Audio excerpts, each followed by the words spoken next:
The first time I heard people laughing, I knew the kitchen wasn't working, at least not the way it's supposed to. The kitchen isn't a comedy, at least not an intentional one. It's supposed to be a hard-knuckled look at a group of 3 women who do what their gangster husbands couldn't.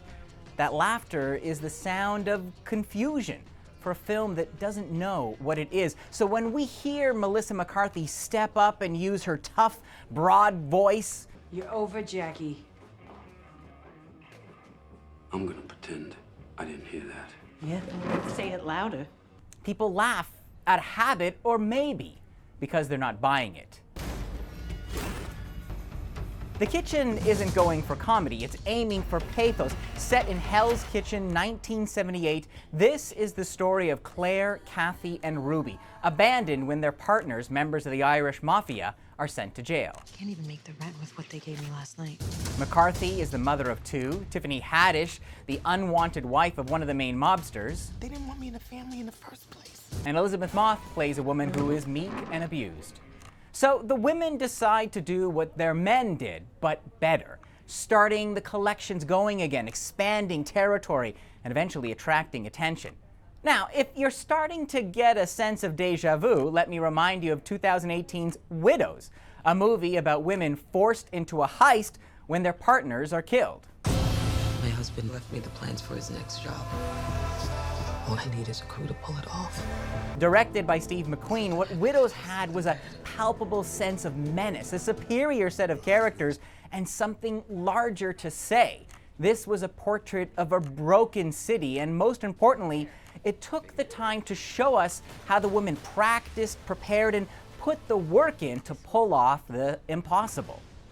Not only does The Kitchen romanticize the good old days when paying for mobsters used to mean something, 40 years we pay protection and we don't get nothing for it. but it makes McCarthy and her friends' rise to power just all too easy. All it takes are a few flabby family members and Donald Gleason channeling a young John Travolta, and suddenly the dames are running the game. So who cooked up this kitchen? Well, it was originally based on a graphic novel and adapted by writer and director Andrea Berloff. She co-wrote the screenplay to Straight Outta Compton.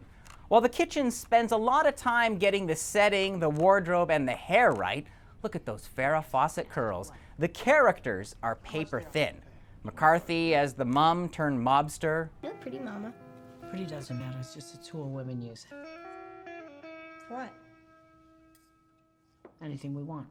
Tiffany Haddish's main weapon seems to be her deadly stink eye. And then there's Elisabeth Moss as Claire, who goes from being beaten to discovering she has a knack for murder. Instead of establishing a sense of tone or some grit, Berloff relies on the late 70s soundtrack to keep the increasingly implausible story chugging along. And what makes The Kitchen doubly frustrating isn't the lack of chemistry, but the missed opportunity. It could have been a fascinating look at an unconventional road to female empowerment, women finding their independence at the cost of the men they once loved. Instead, we have McCarthy and her crew delivering dialogue that sinks like cement shoes. I can see you got brains, and I know you got money. But we got one thing that you don't. We got criminals. What's criminal is wasting 3 of the most watchable actors in the business on a story that never rises to the occasion. The Kitchen gets 2.5 stars out of 5. Do yourself a favor and rent Widows instead. I gave that 5 out of 5.